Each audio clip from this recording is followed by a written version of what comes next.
in an experiment. We don't know yet. Why is light so far? Like, it sounds so simple. They had no idea. But now the data speaks. I find this not only refreshing, but at some level astounding. Nature.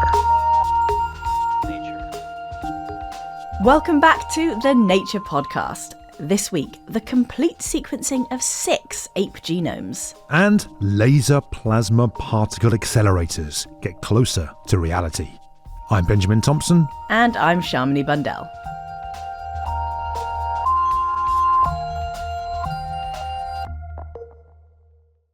First up on the show this week, reporter Adam Levy has been finding out what sequencing ape genomes tells us about them and also about us.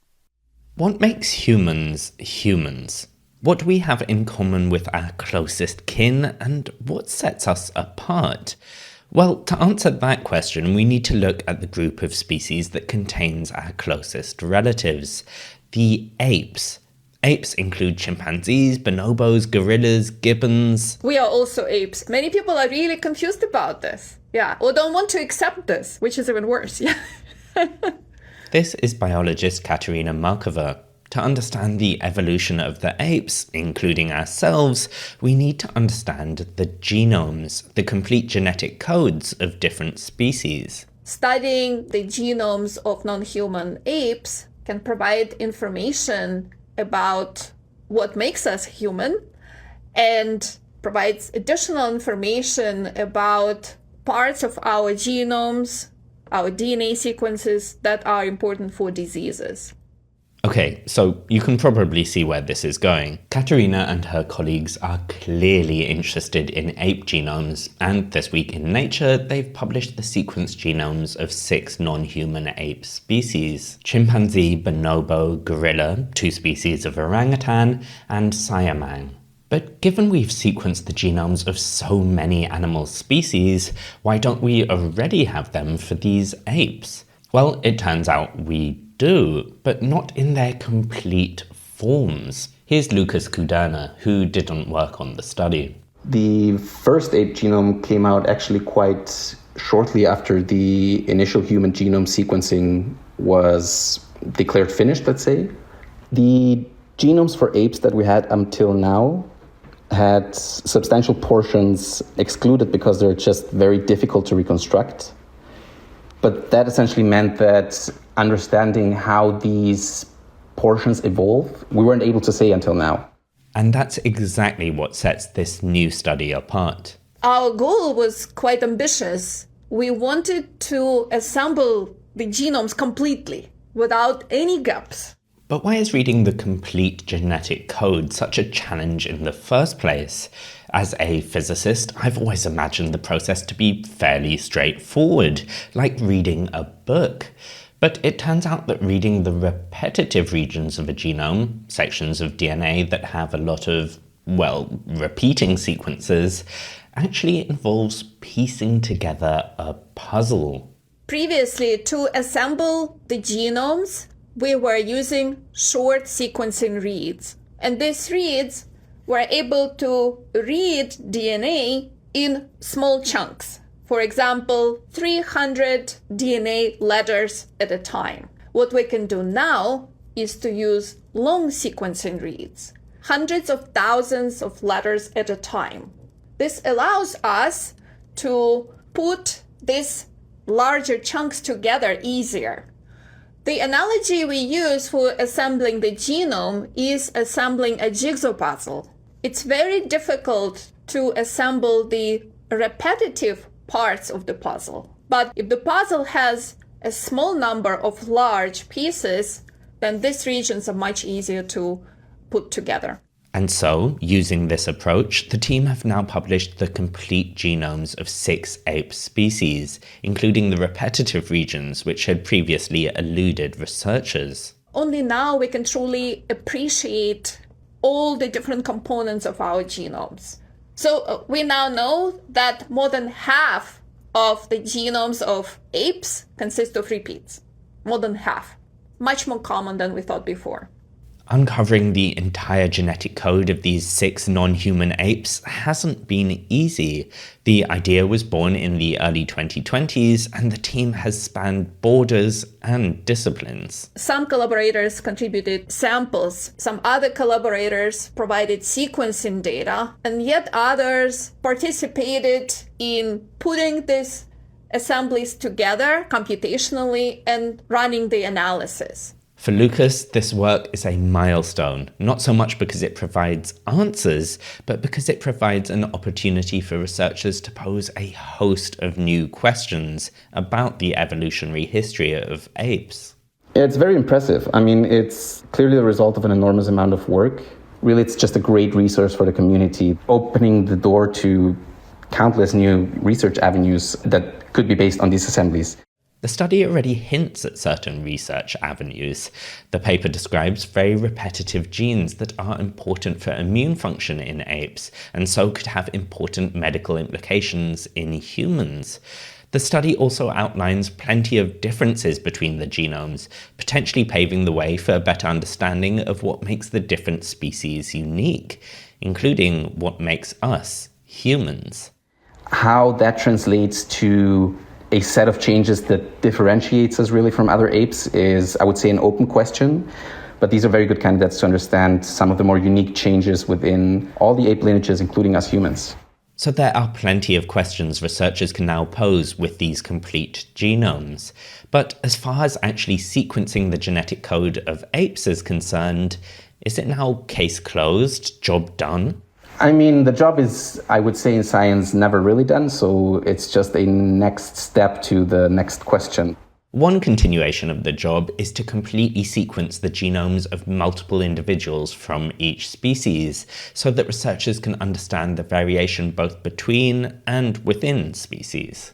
We also need to expand this complete genome sequencing to other apes and to other primates, to be able to understand what makes apes at the level of DNA.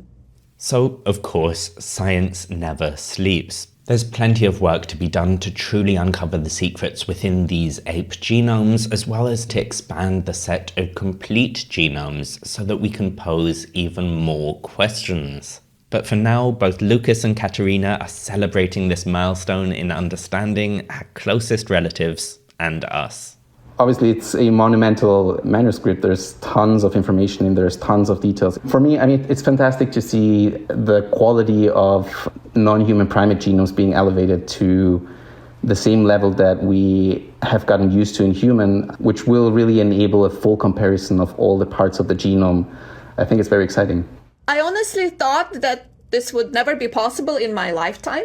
We finally can come up to some conclusions about the evolution of these genomes because we have the final data for these individuals. That was Katerina Markova from Penn State University in the US. You also heard from Lucas Kuderna from the biotechnology company Illumina, also in the US.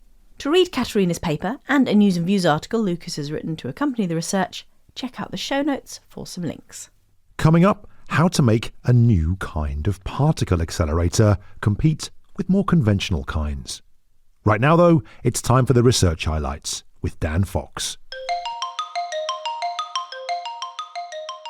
An enormous, many-limbed creature called a sunflower star has found a place to hide itself and escape a mysterious epidemic. Sunflower stars can reach 1 meter in diameter and have as many as 24 arms. But the star has no defense when exposed to star-wasting disease, which causes it to disintegrate in just a few days.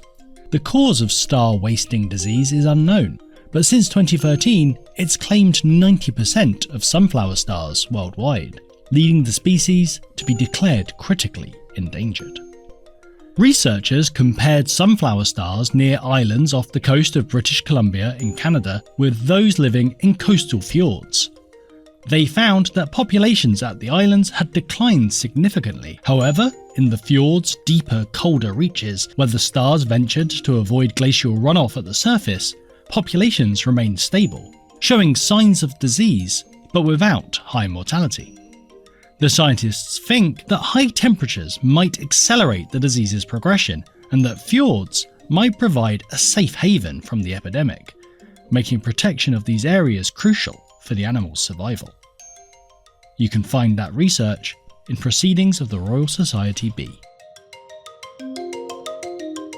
Solar panels made of moon dust could be a low-cost solution to powering a future lunar base.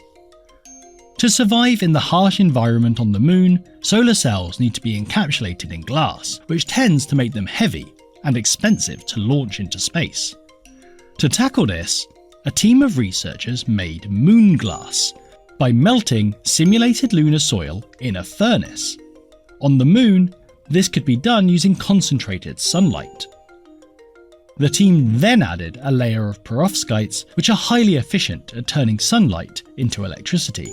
These and other materials in the cells made up just 0.6% of the device's weight. The rest was moon glass. The device could convert 12% of incoming sunlight into energy and remained efficient after exposure to radiation equivalent to 8 years on the moon. The researchers say that when combined with moon glass, just 1 kilogram of perovskites brought from Earth could be used to create 400 square meters of solar panels, roughly the size of a basketball court. If you're over the moon hearing about that research, you can read the full paper in Device. Next up on the show, researchers have shown that, in principle, they can make a long-sought kind of particle accelerator work as well as the alternatives currently in use. Right now, many particle accelerators are known as radio frequency, or RF accelerators, which are part of some famous experiments you've probably heard of, such as the Large Hadron Collider. And while such accelerators have led to some huge discoveries, they have their limits. So researchers have been working on alternatives, like accelerating particles using the powerful electric field made by a plasma. But despite being successfully demonstrated more than 20 years ago, it's been hard to get this type of accelerator off the ground. Now, though, a team writing in Nature demonstrates a proof of principle of a laser plasma accelerator that produces a beam stable enough to compete with the performance of a radio frequency accelerator. Reporter Nick Petrichow spoke with one of the authors, Andy Meyer, and asked him a bit more about how current radio frequency accelerators work. So you have two metal plates, put some voltage in between, and if you have a charged particle passing through it, it requires some energy and thereby gets accelerated. And you can repeat this many, many times and thereby get to high and high energies. There's a limit to it. If you put the voltage to 11, then boom, the forces between the plates will break down, so it doesn't work anymore. So there's a natural limit to it, which in the end limits the size of the accelerator. And does that size limit them in any other way? Yeah, not necessarily. I wouldn't say limit. It's just that this technology has been around for, 100 years probably, give or take, and is basically maxed out. So people have built all the applications using this technology that are possible or economically sensible. But if you now can change one of these properties of the accelerator, then you probably can rethink what you can do with other accelerators. And so that brings physicists like yourself to the idea of laser plasma accelerators. What's the idea behind these? How do they work? A plasma, as we use it, is a hydrogen gas where we completely remove the electrons from the ions. So what we have is a static ion background and then sort of an electron gas that floats before the static ion background. And now if you shoot in a very, very, very powerful laser pulse, this laser pulse, a little bit like a snowplow, it pushes electrons to the left and to the right, and it trails a cavity that is void of electrons. But in essence, you have the laser that trails this plasma wave, and in this plasma wave, there's very, very high electric fields that you can use to accelerate an electron, for example. And so, in principle, this is working in a very similar way to the radio frequency accelerators. There's differences in charges, and that allows a charged particle, like an electron, to basically be shot very quickly. Exactly. So you need electric fields that are super strong, and The radio frequency accelerators can go up to a certain point before things break down, and then afterwards you can use plasmas that support fields even stronger than that, and then continue to accelerate. And what would be the advantage of these kind of laser plasma accelerators versus the more conventional radio frequency ones? The fields are 1,000 times stronger, roundabout. So to get to the same energy, you can build the accelerator 1,000 times shorter, which is huge. Like if you do the numbers, you can go from kilometers to meters. So like big accelerators are easily like 1, 2, 3, 4 kilometers long. And if in principle you could shrink that down to a couple of meters and put it in your lab in the basement, that's pretty cool. Now, this is a type of accelerator that people have been working on for about 20 years at this point. What have been the main challenges to actually getting this to be a viable technology? So our biggest advantage is our biggest weakness, if I can say that. So radio frequency accelerator structure is like on the order of a meter or two.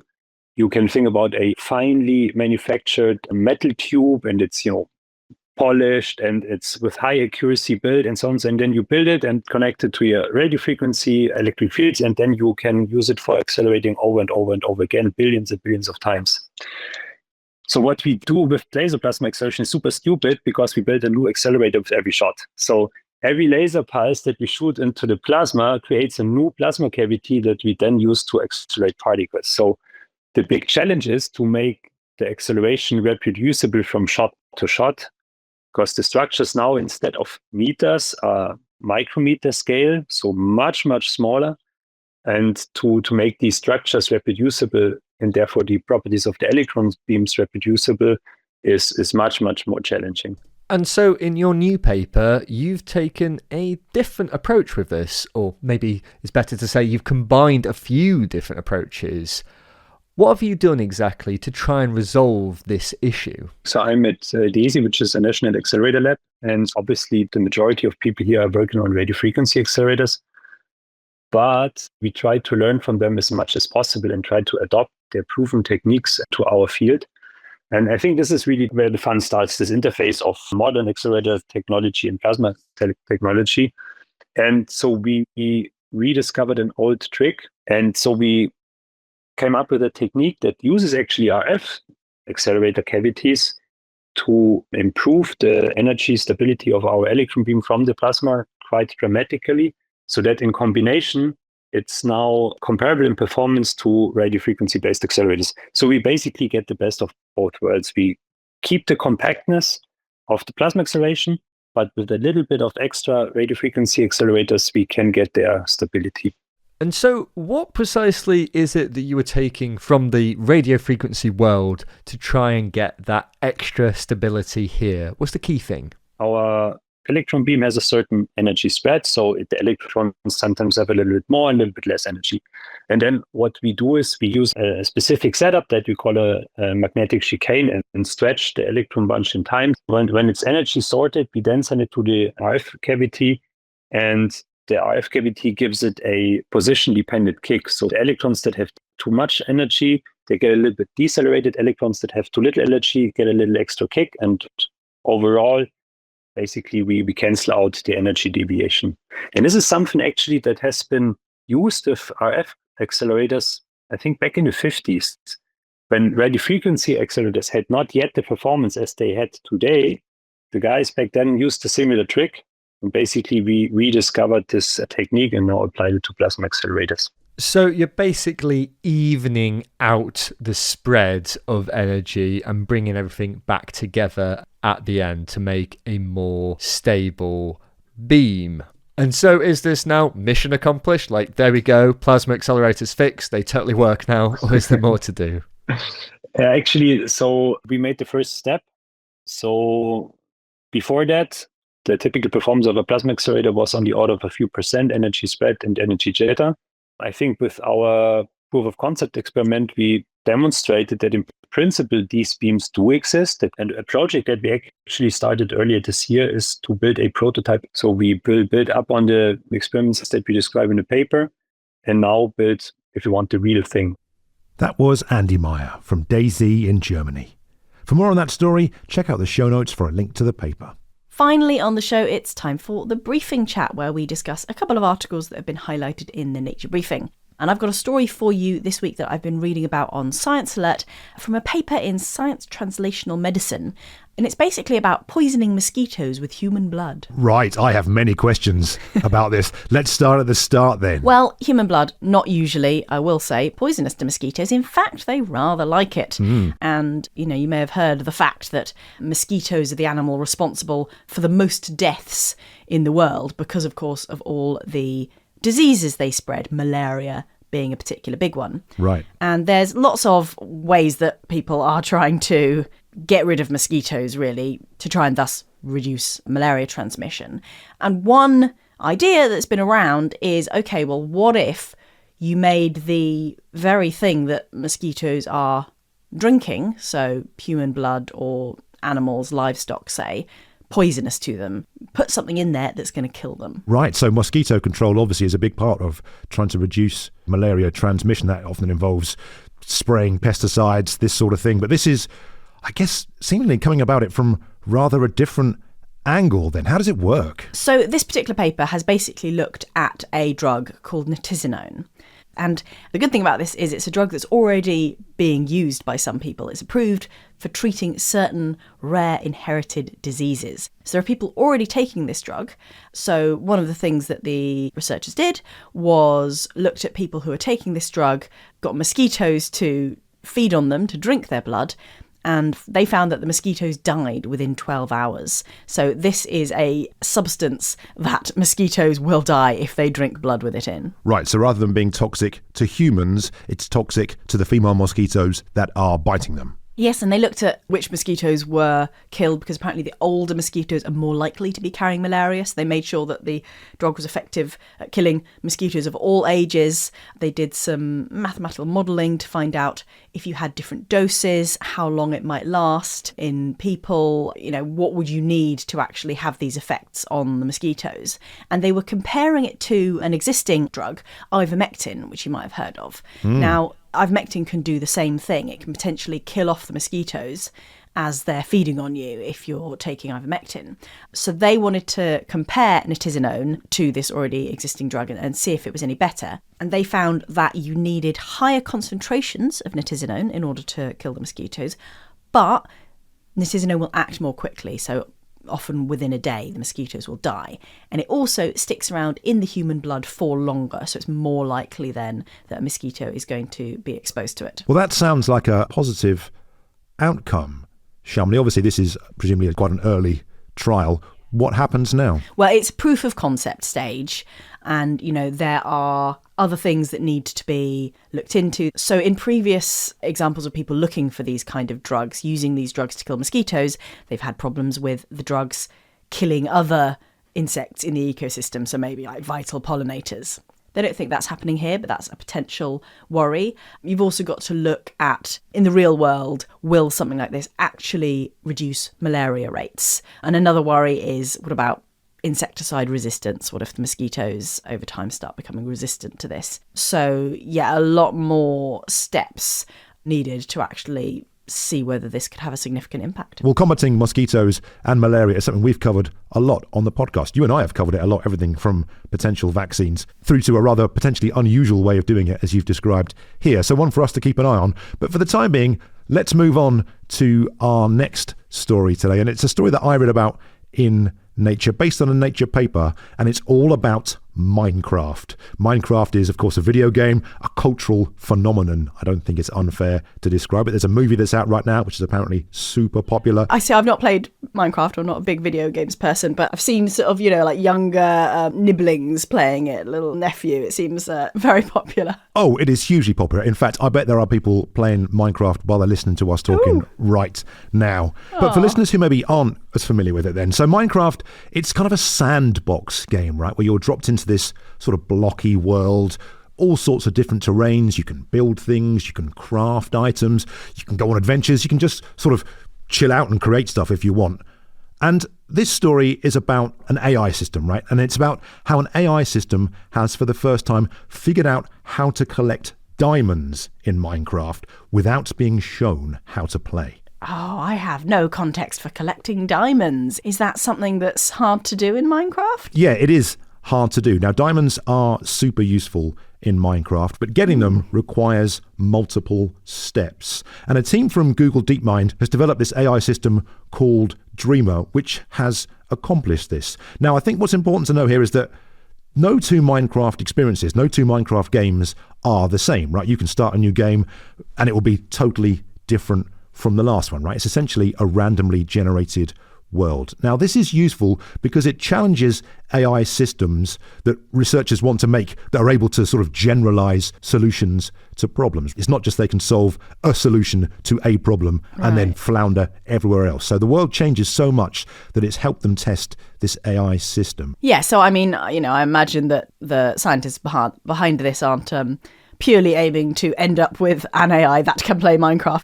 There's a sort of general principle here. And presumably it's not just them telling the AI what to do. Oh, follow these steps. And then at the end, you get diamonds. Absolutely right, Shamini. So previous AI systems that have been designed to collect these diamonds have relied on watching videos of humans playing or being led through each step by researchers. And it is a multi-step process. Like, for example, to start off with, you have to break down trees to get wood, use the wood to make a crafting bench, use some more wood to make a wooden pickaxe, collect some different things, blah, blah, blah, blah, blah. So multiple steps to assemble the correct tools to collect a diamond. And these are buried deep underground in the Minecraft world.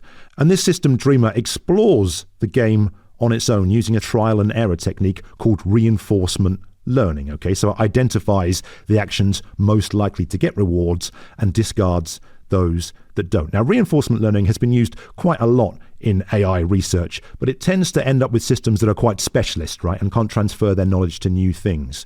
Now, the key to this system is that Dreamer imagines, in heavy inverted commas, imagines the world and the future scenarios, and this helps guide its decision making. So like, if I chop down a tree, I might get some wood, right? That's sort of the imagination it's using there.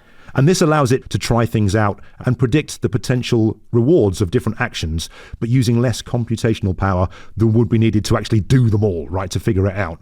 And in addition to that, the team behind the work give the AI a +1, like a little bonus, every time it completes one of the steps involved in diamond collection, right? Everything from creating planks to making a furnace, mining iron. And this helps prompt Dreamer to select actions more likely to lead to a diamond. Okay, now it's not that straightforward though. The team reset the game every 30 minutes so that it doesn't become accustomed to this one situation and has to kind of think on its feet.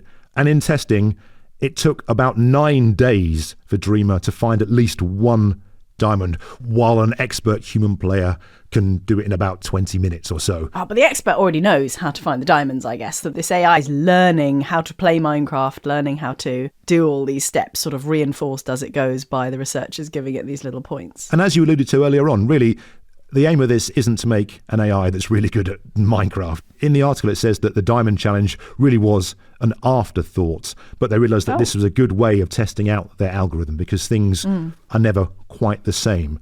And it seems like other researchers are quite positive about this development and, you know, what it represents. And it's hoped that results like this could eventually be used, for example, to help robots teach themselves how to achieve a goal in the real world with kind of minimal assistance from humans. It's always fun when the researchers are using computer games to help develop their science. Computer games are just designed for fun and entertainment and challenging the mind and being used to usefully challenge the AIs as well, which is great. So thanks, Ben, for that. And we'll put some links in the show notes to those stories and also where you can actually sign up for the Nature Briefing, where you get more stories just like those, but directly in your email inbox. And that's it for this week. But before we go, a little bit of good news. A few of our podcasts got shortlisted for Webby Awards. Ooh. Yeah, I know, right? Very, very pleasing indeed. Yeah, absolutely right. And as well as the Judges Awards, these shows are also up for what's known as a People's Voice Award. And what we need is the help of listeners like you listening right now, to vote for us. It'll only take a couple of minutes, and we'll put links on where to do so in the show notes. Brilliant. And as always, if you want to keep up to date with what we're up to, you can follow us on X or Blue Sky, or you can get in touch. You can send an email to podcast@nature.com. I'm Shamini Bundell. And I'm Benjamin Thompson. See you next time.